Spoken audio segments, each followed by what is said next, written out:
Hello students, देखिए आज हम स्टार्ट करते हैं सेकेंड लेक्चर केमिस्ट्री का। कल तो मैंने आपको सिंपल एक इंट्रोडक्शन दिया था और आपके एग्जामिनेशन पैटर्न के बारे में बताया था। फिर हमने फर्स्ट चैप्टर स्टार्ट कर दिया था बच्चों। कल first chapter basic concepts of chemistry.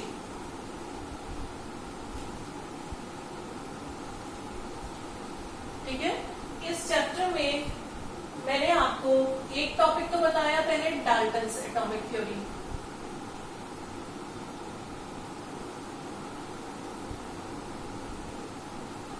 Second topic मैंने आपको बताया मॉडर्न एटॉमिक थ्योरी। ये टॉपिक दोनों मैंने कल आपको बता दिए। ठीक है, अब हम थर्ड टॉपिक लेते हैं। Third topic is laws of chemical combination. Laws of chemical combination. Actually students, जितने भी केमिकल रिएक्शंस होते हैं केमिस्ट्री में और जितने भी केमिकल कंपाउंड्स होते हैं, कोई केमिकल चेंज होता है तो वो सब कुछ लॉज फॉलो करते हैं। उन लॉज को बोला जाता है लॉज ऑफ केमिकल कॉम्बिनेशन। ठीक है, जितने भी केमिकल रिएक्शंस हैं, कंपाउंड्स हैं, वो कुछ लॉज फॉलो करते हैं। अब हम ये लॉज पढ़ेंगे एक एक करके, जिसमें से फर्स्ट है law of conservation of mass. Law of conservation of mass, ये लॉ बच्चों आप लोगों ने पहले भी पढ़ा हुआ है लोअर क्लासेस में। देखिए क्या होता है law of conservation of mass. मान लीजिए दो रिएक्टेंट है और उनसे दो प्रोडक्ट बन रहे हैं। ठीक है, तो ये लॉ ये कहता है कि mass of reactants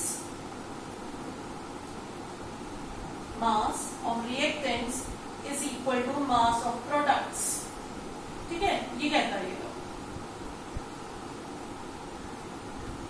but actually में क्या होता है बच्चों, ये लॉ पूरी तरीके से करेक्ट नहीं है। इस लॉ की स्टेटमेंट क्या है, that mass remain conserved in a chemical reaction. जितना अगर 20 ग्राम रिएक्टेंट लिए तो 20 ग्राम ही प्रोडक्ट बनेगा।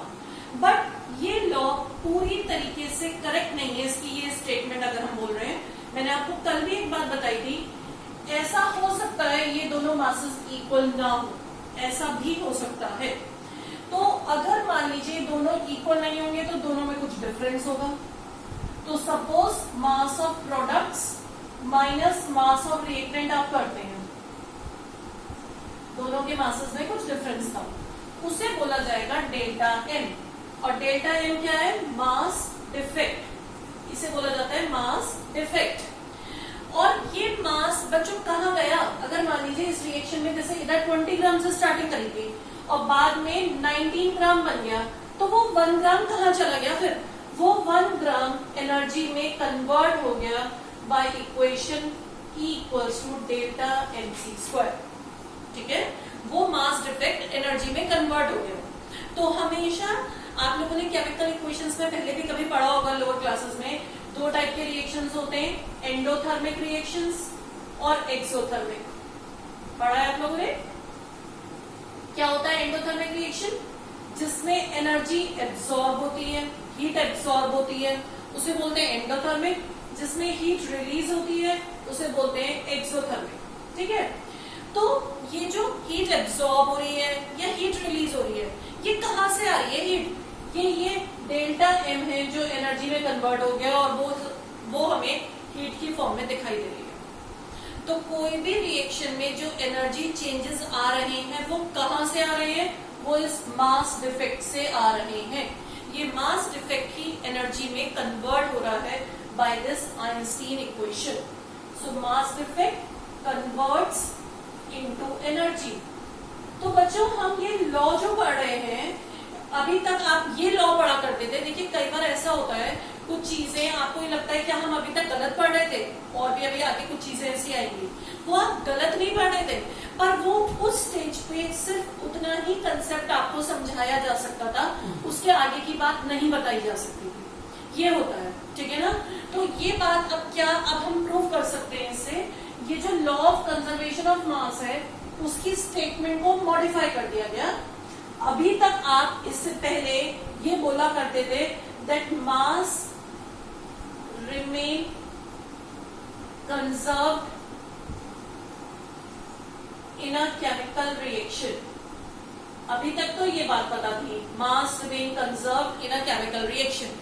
लेकिन जब ये मास डिफेक्ट पढ़ा गया, अब स्टेटमेंट क्या हो गई है? अब स्टेटमेंट हो गई है total sum of mass and energy, total sum of mass and energy remain conserved. तो अब इस लॉ की ये स्टेटमेंट बन गई है total sum of mass and energy remain conserved. मतलब एक रिएक्शन में कितना मास है और वहां कितनी एनर्जी है वो कंजर्व्ड रहेंगे। मास एनर्जी इंटर कन्वर्टेबल है, मास एनर्जी में कन्वर्ट हो सकता है, एनर्जी मास में कन्वर्ट हो सकती है, दे आर इंटर कन्वर्टेबल। ठीक है, आगे बात समझ में आपको। और ये लॉ दिया किसने था, किस साइंटिस्ट ने? एंटोनी लेवोजियर। एंटोनी लेवोजियर ने ये लॉ दिया। ठीक है, तो ये बात हो गई। फर्स्ट लॉ हमने पढ़ लिया, law of conservation of mass. क्या कहता है ये law? That in a chemical reaction total sum of mass and energy remain conserved. ठीक है, अब इस लॉ को प्रूव करने के लिए एक एक्सपेरिमेंट पढ़ेंगे।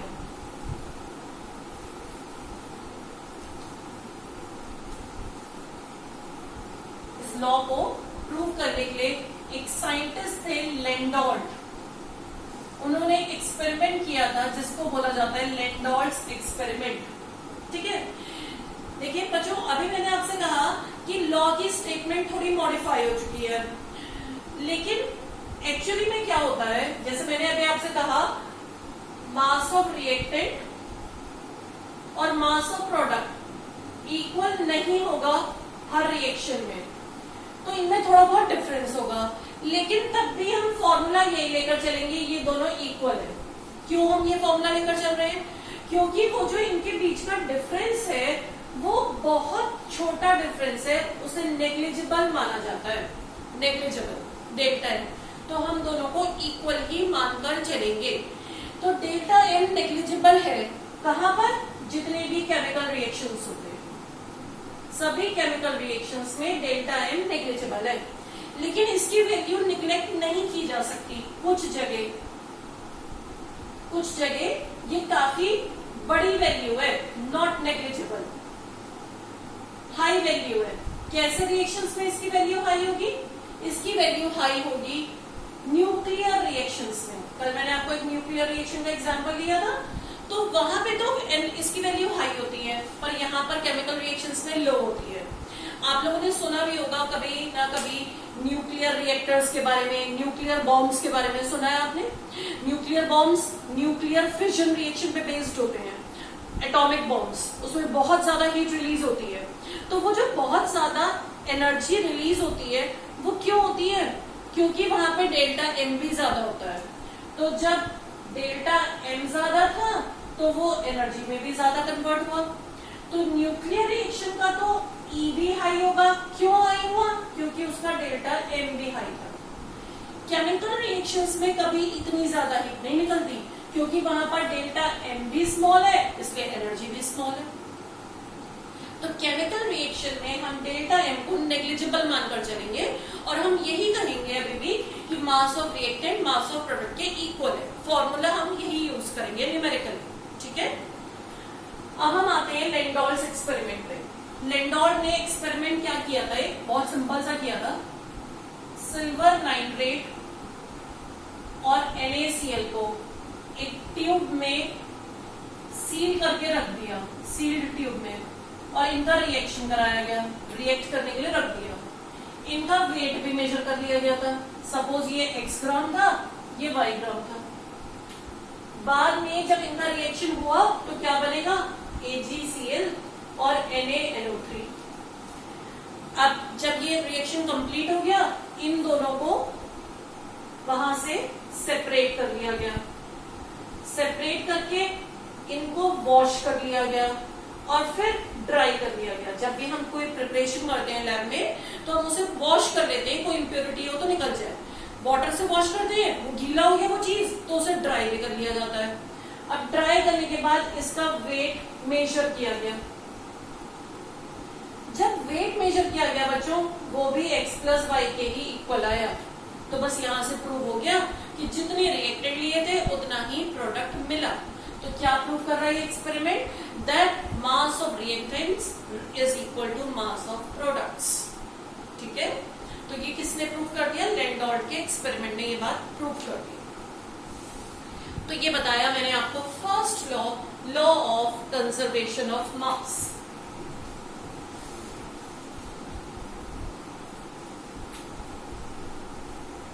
बच्चों आपको ये सब सिर्फ समझना है, इस वीडियो में कुछ नोट डाउन करने की जरूरत नहीं है। मैंने आपसे कहा था कल भी कि मैं आपको नोट्स सेंड करूंगी। ठीक है, आप एक नोट्स कॉपी प्रिपेयर कर लेंगे, उसमें आप बकायदा सारे नोट्स लिखेंगे, क्योंकि मेबी बच्चों आप लोग 10th क्लास का नोट्स नहीं लिखते थे, पर 11th के बाद से पैटर्न पढ़ाई का यही होता है। सभी सब्जेक्ट्स में आपको नोट्स लिखने होते हैं, नोट्स कॉपी बनानी होती है। एक न्यूमेरिकल कॉपी अलग बनाएंगे, नोट्स कॉपी अलग। अभी तो न्यूमेरिकल हमने स्टार्ट नहीं किए। नोट्स कॉपी में आप थ्रू आउट में आपको पूरा चैप्टर के जितने इंपॉर्टेंट पॉइंट्स हैं सब लिखवाऊंगी, और आपको एग्जाम के टाइम में उन्हीं को लर्न करना है, क्योंकि बुक में चैप्टर पढ़ के आपको नहीं समझ में आता कई बार कि हमें क्या याद करना है। जो नोट्स कॉपी में लिखा होगा आपको वही लर्न करना है, उसी में से ही एग्जाम में क्वेश्चंस भी आते हैं। ठीक है, कल तो मैंने आपको नोट्स सेंड नहीं किए थे, क्योंकि कल मैंने बहुत थोड़ा सा पोर्शन ही पढ़ाया था। अब आज मैं आपको नोट्स भी सेंड करूंगी। अब नेक्स्ट लॉ लेते हैं, लॉ ऑफ डेफिनेट प्रपोर्शन और कांस्टेंट प्रपोर्शन।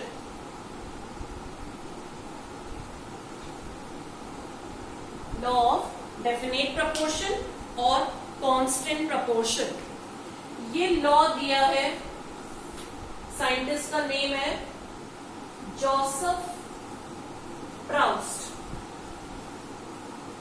इन्होंने दिया ये लॉ, जोसेफ प्राउस्ट। ठीक है, अच्छा अब ये लॉ क्या कहता है ये पढ़ेंगे हम। इस लॉ का क्या मीनिंग है? According to this law,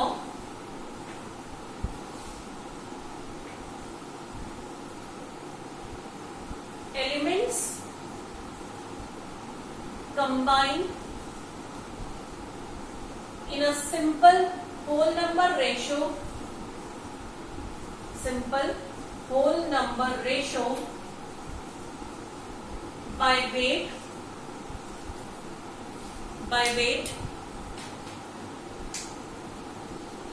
in a compound regardless of its source। देखिए इसका क्या मीनिंग है? किसी भी कंपाउंड में जो एलिमेंट्स प्रेजेंट होते हैं, वो एलिमेंट्स जब कंबाइन होके कंपाउंड बनाते हैं तो हमेशा एक होल नंबर रेशो में ही कंबाइन होते हैं। चाहे आप उस कंपाउंड को कहीं से भी ले लो, they always combine in a fixed simple whole number ratio. इसका क्या मीनिंग है? जैसे आप इधर देखिए H2O एक कंपाउंड है, ठीक है कंपाउंड। कौन से दो एलिमेंट्स है जिनसे बना है? हाइड्रोजन और ऑक्सीजन। हाइड्रोजन का एटॉमिक वेट कितना होता है बच्चों? 1 ग्राम।